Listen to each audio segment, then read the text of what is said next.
Bonjour à tous et bienvenue à cette nouvelle édition de la revue de la presse camerounaise, édition de ce 3 février 2025 et le périple de ce matin, nous le démarrons avec l'hebdomadaire confidentiel qui parle d'infrastructures routières et nous fait visiter la route Massock-Son-Loulou où la population est courroucée. Situé dans le département de la Salaga-Maritime, région du littoral, les ressortissants des 54 villages issus des cantons Babimbi, Lorcat, Ndokmbok vivent dans le désarroi total à cause de l'état désastreux du réseau routier.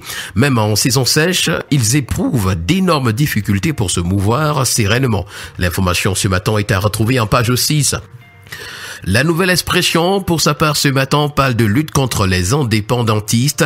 Retrouvons des révélations de membres de la commission ce matin à la grande une du journal. Le docteur Cyril Kinfac, membre de la commission mixte franco-camerounaise pluridisciplinaire sur le rôle de l'engagement de la France dans la lutte contre les mouvements indépendantistes et d'opposition au Cameroun de 1945 à 1971, donne un aperçu des conclusions de l'enquête consignée dans le rapport remis au président Macron de la France et Paul Biya du Cameroun. Le périple de ce matin, nous le continuons avec le quotidien Mutation qui parle également du riz Big Joe à sa grande une. Des troublantes révélations nous sont faites ce matin à la page 7. Reconstruction du Sud-Ouest, la banque islamique est satisfaite. Affaire Martinez-Zogo, Eco n'a engagé aucune négociation et puis Université de Yaoundé 2 cap sur la revitalisation. Toutes ces informations ainsi que bien d'autres, vous les aurez en parcourant les colonnes du quotidien Mutation. Avec le quotidien bleu d'Amanmana, le jour ce matin, on parle également de guerre coloniale au Cameroun. Un rapport et toujours des questions. Voilà le titre qui nous est présenté ce matin. Le premier quotidien économique de la zone CEMAC, l'économie parle de réalisation des projets intégrateurs ce matin à sa grande une. Les entreprises privées de la CEMAC sont désormais éligibles. Une stratégie régionale de la commande publique et une directive sur les partenariats publics-privés viennent d'être adoptées. Les enjeux d'ailleurs nous sont présentés ce matin dans les colonnes du journal. Également à retrouver dans les colonnes de l'économie ce matin au marché de titres publics. Les trésors de la CEMAC sont en quête de 552,5 milliards de francs CFA ce mois. L'hebdomadaire d'investigation et d'information générale sans détour pour sa part ce matin parle de la candidature de Paul Biya à la présidentielle à venir. C'est un concert d'appel et de soutien des partis politiques qui nous est présenté ce matin.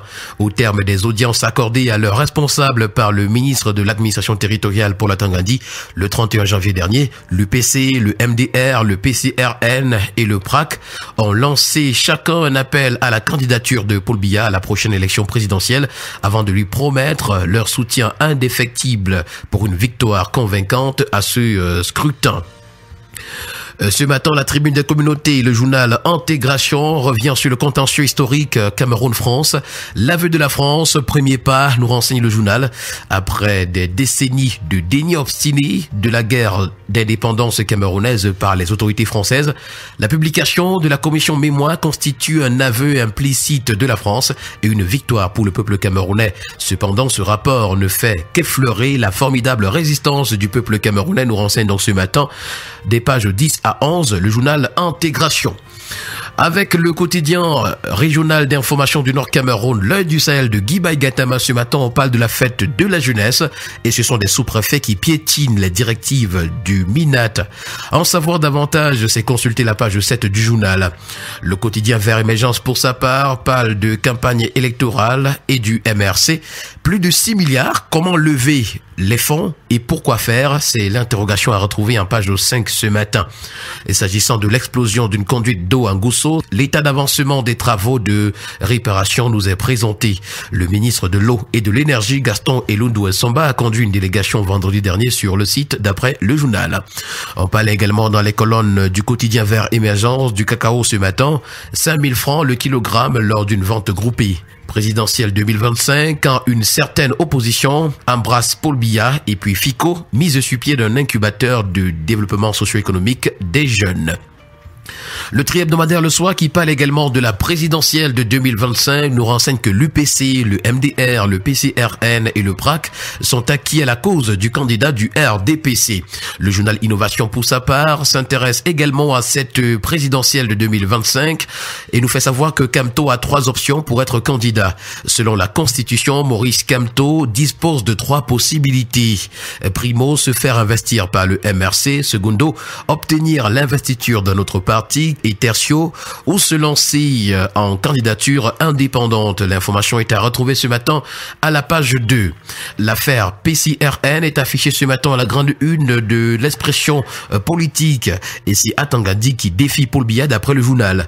Alors que la justice reconnaît Cabral Libi comme président national du Parti camerounais pour la réconciliation nationale, le PCRN, et que la présidence de la République l'a même invité à ce titre à la cérémonie de présentation des vœux au chef de l'État, c'était le 10 janvier dernier, le ministre de l'administration territoriale persiste à introniser Robert Kona. Les élections au Cameroun en 2025 sont également affichées ce matin à la grande une de Prospective Nouvelle. L'appel de René Sadi aux médias nous est présenté. Le ministre de la Communication a appelé les médias à l'observation stricte des règles éthiques et de déontologie professionnelle, à se dresser comme rempart contre les dérives d'incitation à l'irrédentisme et à la violence, au discours de haine et aux prises de position partisanes, au respect des règles d'équilibre dans le traitement de l'information et la couverture des activités de campagne des candidats et des partis politiques. L'intégralité du discours du ministre de la Communication lors de la cérémonie de présentation des vœux de Nouvel An le 30 janvier 2025 est à retrouver ce matin en parcourant les colonnes de Prospective Nouvelle. Avec le premier news magazine camerounais Défi Actuel, on parle de finances publiques ce matin et c'est le FMI qui valide un décaissement de 75 milliards de francs CFA. Dans un communiqué publié le 30 janvier 2025, le Fonds monétaire international a salué les progrès réalisés dans la gestion et la modernisation des finances publiques camerounaises, tout en appelant à une révision des avantages fiscalo-douaniers accordés aux investisseurs. L'information est à retrouver ce matin en page 3. Le quotidien Econews, pour sa part, et comme à l'accoutumée, nous présente 2 unes à sa page de présentation. La première parle des réformes au ministère des Finances. Le grand chambardement est en marche. Pour la seconde une ce matin, on parle du concours d'entrée à la BEAC sous haute surveillance, un audit pour rétablir la confiance. Le bi-hebdomadaire L'Indépendant parle d'eau potable ce matin et nous renseigne que la soif règne à Yaoundé. Vétusté du réseau de distribution intérieure, forte pression des eaux qui viennent de la Sanaga, récurrence des coups de bélier et autres n'en finissent pas de perpétuer la pénurie d'eau dans la cité capitale. Pour conjoncture économique, on parle d'énergie électrique au Cameroun et surtout de l'urgence d'une renationalisation. Considéré comme un secteur de souveraineté dans la plupart des pays au monde, le segment de l'électricité au Cameroun se trouve à l'épreuve des investisseurs étrangers, toute chose qui remet en cause l'exécution de nombreux projets. Selon les experts, plusieurs raisons militent à date pour nationaliser à nouveau Eneo. À travers cette opération, l'État du Cameroun pourrait accroître son patrimoine et renforcer son indépendance énergétique. C'est une information à retrouver en page 9 ce matin. Le Zénith, qui parle également de présidentielle de 2025, nous fait savoir que Luc Messi Atangana joue avec le feu. En lançant sa campagne d'assainissement de la ville de Yaoundé en cette période de tension palpable, le maire de la ville n'a certainement pas mesuré toutes les conséquences liées à son acte. Avec l'hebdomadaire L'Avenir de Zéphirin Koloko, le débat est clos au sujet du riz Big Joe. Pas de panique, le riz Big Joe est bon pour la consommation. Face à la presse nationale et internationale vendredi dernier, la direction générale de la société Avanti Cameroun SA a présenté toute l'alias documentaire exigible en la matière, tant en termes de qualité du produit que de sa conformité à la norme. Echo Matin, dans sa parution de ce lundi, parle du rachat de la Société Générale Cameroun. L'État exerce son droit de préemption, nous renseigne le journal à sa grande une. Nous parlons également de santé ce matin avec le quotidien Echo Santé. Morgue de l'hôpital central de Yaoundé, le corps d'une défunte volatilisé. Comment est-ce possible? C'est une interrogation. Lutte contre le paludisme au Cameroun également. On s'achemine vers l'adoption des thérapies de première intention multiples, nous renseigne le journal. Et puis le riz Big Joe, une qualité et défendu face aux rumeurs. C'est à retrouver.